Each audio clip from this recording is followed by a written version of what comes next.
রাজনীতির চূড়ান্ত হিসাব নেবেন প্রফেসর ডক্টর মোহাম্মদ ইউনূস। ইউনূস সরকার নড়ে চড়ে বসেছে। 15 বছরের কোনো কিছু আনকাউন্টেবল যাবে না। প্রফেসর ইউনূস যুগান্তকারী নির্দেশনা দিয়েছেন, অসাধারণ কিছু কাজ করছেন।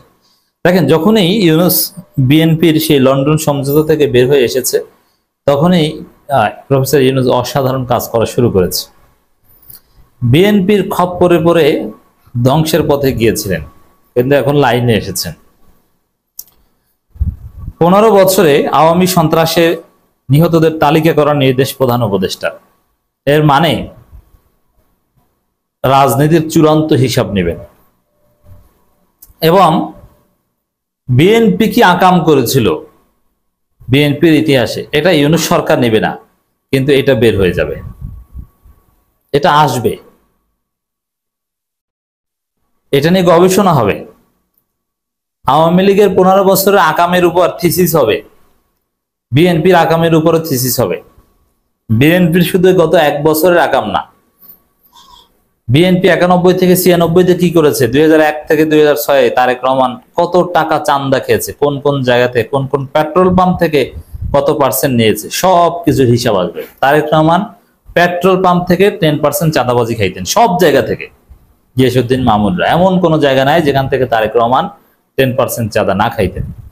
তবে হ্যাঁ, এটা ঠিক যে তারেক রহমান মজলুম এই সেন্সে তিনি চাঁদা খাইতেন 10%, কিন্তু প্রচার হতো যে তিনি চাঁদা খান 90%। কারণ তার যে লোক, তারা 90 টাকা উঠিয়ে তাকে দিত 10 টাকা, আর বাকিগুলো তারা নিজেরা খাইতো। মানে তারেক রহমান বিএনপির পান্ডাদের নির্দেশ দিতেন যে অমুক জায়গা থেকে 10% চাঁদা আনো, মানে 100 টাকায় 10 টাকা আনো। ওরা আনতো মনে করেন যে 80 টাকা 90 টাকা, তারপর বাকিটা ওরা খেত আর 10 টাকা দিত তারেক রহমানকে। এই দিক থেকে তারেক রহমান মজলুম। হোয়াটএভার, প্রফেসর ইউনূস 15 বছরে আওয়ামী সন্ত্রাসে নিহতদের তালিকাকরণ নির্দেশ দিয়েছেন। এর মানে শুধু জুলাই গণঅভ্যুত্থান না, সবকিছুর হিসাব প্রফেসর ইউনূস নেবেন। এটা যেরকম হবে, এর সাথে প্যারালালি দেখবেন যে বিএনপির আকামের হিসাব হবে। আবরার ফাহাদের পরিবারকে ডেকে কথা বলছেন, সাক্ষাৎ করছেন। এই অসাধারণ কাজগুলো প্রফেসর ইউনূস শুরু করেছেন। আবরার ফাহাদের শাহাদাত বাংলাদেশে হাসিনার পতনে ভিত্তিপ্রস্তর স্থাপন করেছিল। আমি একটু বলি কিভাবে। আবরার ফাহাদের হত্যার পরে এই বুয়েটে ছাত্র রাজনীতি নিষিদ্ধ হয়েছিল। সেটা ছিল আওয়ামী লীগের জন্য, শেখ হাসিনার জন্য এবং ছাত্রলীগের জন্য বড় ধাক্কা। অনেক চেষ্টা করেছিল বুয়েটে প্রতিষ্ঠা পেতে, কিন্তু পারেনি। এরপরে ঢাকা বিশ্ববিদ্যালয় ভিপি নূর বা বিভিন্ন ছাত্র, এই আসিফ নাহিদ, ওরা মুভ করতে পেরেছিল আবরার ফাহাদের হত্যাকাণ্ডের প্রতিবাদ করার মাধ্যমে। ওইটা সুযোগ নিয়েছিল শিবিরেই মূলত আসিফ নাহিদদের মাধ্যমে ছাত্র শক্তি করিয়েছিল, টাকা পয়সা দিয়ে নানানভাবে। এভাবে ধীরে ধীরে ধীরে ধীরে ধীরে শিবির ক্যাম্পাসে অনেক কিছু করতে পেরেছে, যেটা আবরার ফাহাদের মৃত্যু না হলে সেই সুযোগই পেত না। এবং ওরই ধারাবাহিকতা এক পর্যায়ে হাসিনার পতন। ক্যাম্পাসগুলোতে শিবির নির্যাতন বা নানান কিছুতে আবরার ফাহাদের মৃত্যু গুরুত্বপূর্ণ ভূমিকা পালন করেছিল। এটা আল্লাহর রহমত। মানে আসলে ওদের কপালে বিপদ আছে, এই জন্য। আবার যারা হত্যা করেছে তাদের সবাই এখন ফাঁসির সেলে আছে, তারাও তো আবার রক্ষা পাচ্ছে না। এরকম আবরার ফাহাদের পরিবার, তাদেরকে ডেকে দেখেন, জামাত ইসলামের মহাসমাবেশে আবরার ফাহাদের পরিবার যায়। বুঝতে হবে জিনিসটা কি। আবরার ফাহাদ আসলেই শিবির।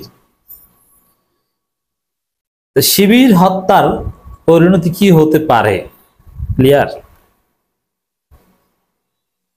হাসিনার রেজিম ধ্বংস হয়ে গেছে শিবির হত্যা করে, আর শিবির হত্যার কথা এখন আবার বলছে ছাত্রদল।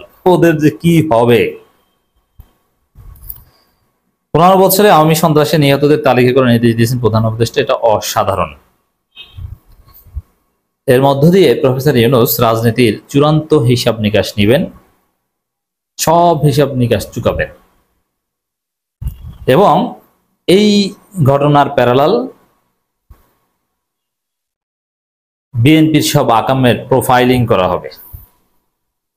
24 জুলাই ছাত্র শ্রমিক জনতার গণঅভ্যুত্থানের আগের 15 বছরে ছাত্রলীগ সহ আওয়ামী লীগের অন্যান্য সংগঠনের সন্ত্রাসীদের হামলা ও তৎকালীন সরকারের নির্দেশে রাষ্ট্রীয় বাহিনী কর্তৃক নিহতদের তালিকা প্রস্তুতির নির্দেশ দিয়েছেন প্রধান উপদেষ্টা প্রফেসর ইউনূস। তো এইভাবে তালিকা করায় এটা দেখেন একে একে আওয়ামী লীগের হাত পা যেভাবে বাধা হচ্ছে, কোনোদিন আর আওয়ামী লীগ ফিরতে পারবে না, কোনোদিন না। আন্তর্জাতিকভাবে অলরেডি গণহত্যাকারী দল হিসেবে হাসিনা আওয়ামী লীগ প্রতিষ্ঠিত। আপনারা বিবিসি ওয়ার্ল্ড সার্ভিসের রিপোর্ট দেখেছেন যে হাসিনা গণহত্যাকারীর নির্দেশদাতা। আল জাজিরার রিপোর্ট দেখেছেন, বিবিসি, আল জাজিরা, অমুক তমুক কত কিছু। তার কি হচ্ছে? হাসিনার রাস্তা সারা পৃথিবীতে বন্ধ হয়ে যাচ্ছে। ভারতেও এখন আর মুভ করতে পারছেন না। আওয়ামী লীগের লোকজন একটা সংবাদ সম্মেলন করতে চেয়েছিল দিল্লিতে, কিন্তু মোদি করতে দেয়নি। এর মানে মোদি যদি করতে না দেয়, ভারতে বসে রাজনীতি করতে দিবে না, জাস্ট কোন রকম জীবন নিয়ে আসো থাকো, তাও আবার কখন ফেরত দেয় বলা যায় না। তাহলে বুঝলেন যে এদের সারা পৃথিবী বন্ধ। আর বাংলাদেশে সব আকামের প্রোফাইলিং করে এমন অবস্থা করা হবে, আওয়ামী লীগ আর কোনোদিন ফিরতে পারবে না। আজকে যে আওয়ামী লীগের ছেলেটার বয়স 25 বছর, এর জীবদ্দশায় আওয়ামী লীগ ফিরতে পারবে না। 75 বছর বাঁচলেও এর জীবনে আওয়ামী লীগ নৌকায় ভোট দেওয়ার মতো কোনো পরিবেশ আসবে, এটা আমরা হতে দিব না। ক্লিয়ার কথা। এবং ভাগ্যের কি নির্মম পরিহাস, যারা আওয়ামী লীগ করেছে, যারা পালিয়েছে, তাদের লাশ বাংলাদেশে আসবে না, মানুষ জুতা মারবে লাশে, এবং এদের অনেকের ভাগ্যে জানাজা জুটবে না। হিন্দু রীতিতে পোড়ানো হতে পারে, অথবা মেডিকেল কলেজে এদের লাশ পড়ে থাকবে, এক পর্যায়ে কঙ্কাল হয়ে মেডিকেল স্টুডেন্টরা ওই লাশ দিয়ে, ওই কঙ্কাল দিয়ে গবেষণা করবে বা তাদের যে পড়াশোনা সেটা চালাবে। পরিস্থিতি সেদিকে যাচ্ছে।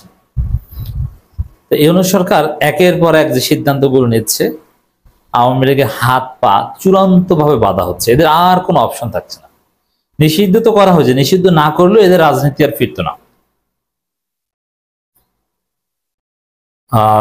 প্রধান উপদেষ্টা ছাত্রলীগ সন্ত্রাসী হামলায় বুয়েটের শহীদ শিক্ষার্থী আবরার ফাহাদের বাবা মোহাম্মদ বরকতুল্লাহ, ছোট ভাই আবরার ফাইয়াজ ও মামা মোহাম্মদ মোফাজ্জল হোসেনের সাথে সাক্ষাৎ করেছেন। প্রধান উপদেষ্টার সঙ্গে সাক্ষাতে 24 জুলাই গণঅভ্যুত্থান আগে আওয়ামী লীগ এর সংগঠন দলীয় সন্ত্রাসীদের হামলায় নিহতদের তালিকা করে প্রত্যেকটি ঘটনায় তদন্তের অনুরোধ জানায় শহীদ আবরার ফাহাদের পরিবার। হ্যাঁ, এটাই হবে। এতে দেখবেন যে আওয়ামী লীগের ওই শীর্ষ নেতাদের গুরুত্বপূর্ণ বিচার তো ট্রাইব্যুনালে হবে, এর বাইরে আওয়ামী লীগের একদম উপজেলা পর্যায় পর্যন্ত যারা আকাম করেছে প্রত্যেকের গড়ে 10 বছর করে জেল হবে। প্রত্যেকের এতগুলো মামলা আছে বা এতগুলো মামলা করার সুযোগ রয়েছে। অতএব সব দিক থেকে আওয়ামী লীগের রাস্তা বন্ধ। আওয়ামী লীগ কিন্তু অলরেডি পালাতে শুরু করেছে। দর্শক, আওয়ামী লীগের অফিসিয়াল ফেসবুক পেজে পোস্ট, আওয়ামী লীগের অফিসিয়াল টেলিগ্রাম ও ফেসবুক চ্যানেল ছাড়া নিরাপত্তার সাথে সব টেলিগ্রাম গ্রুপ কর্মীরা লিভ করুন। মানে যে যার অবস্থান থেকে পালাও, সব জায়গায় নাকি বিএনপি জামাত ঢুকে গেছে, মানে আবারও পালাচ্ছে আওয়ামী লীগ। বুঝতে পারছেন? মজা না?